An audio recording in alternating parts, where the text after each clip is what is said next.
10 வருஷத்துக்கு முன்னாடி ஒருத்தர்கிட்ட சொன்னீங்க, மேடையில லட்சக்கணக்கான மக்கள் முன்னாடி நீங்க பேசுவீங்கன்னு, அது நடந்துகிட்டு இருக்கு. அந்த மாதிரி இன்னைக்கு நம்ம எஸ்கே சாருக்காக நீங்க ஒரு சொல் அப்படின்னு சொன்னீங்கன்னா, ஒரு சேலஞ்ச் ஏதாவது ஒண்ணு இருந்ததுன்னா என்னவாக இருக்கும்? For the future.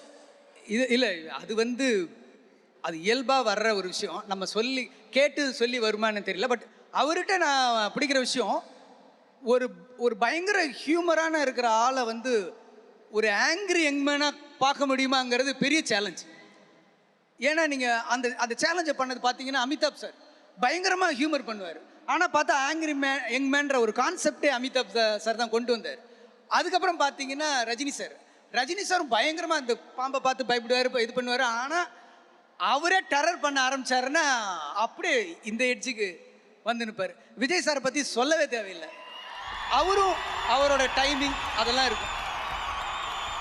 எஸ்கே வந்து நிறைய என்டர்டைன்மெண்ட்டு, ஃபேமிலி ஓரியன்ட் காமெடி அந்த டைமிங்கில் நிறைய பண்ணிட்டார். ஆக்ஷன் இப்போ அந்த கோர் பாயிண்ட்ல ஆக்ஷன் இருக்கும் பார்த்தீங்களா, அந்த ஆக்ஷன் சொல்கிறேன், சும்மா சண்டை போடுறது கிடையாது. அந்த கோர் பாயிண்ட்ல ஆக்ஷன் இருக்கும் பார்த்தீங்களா, அந்த மாதிரி வந்து அப்பா எஸ்கே தாண்டா ஒரு ஆங்கிரி யங்மேன் அப்படின்ற மாதிரி ஆடியன்ஸ் வாயிலேருந்து சொல்லணுன்றது தான் அவருக்கு நான் சொல்ல ஒரு சேலஞ்சர்.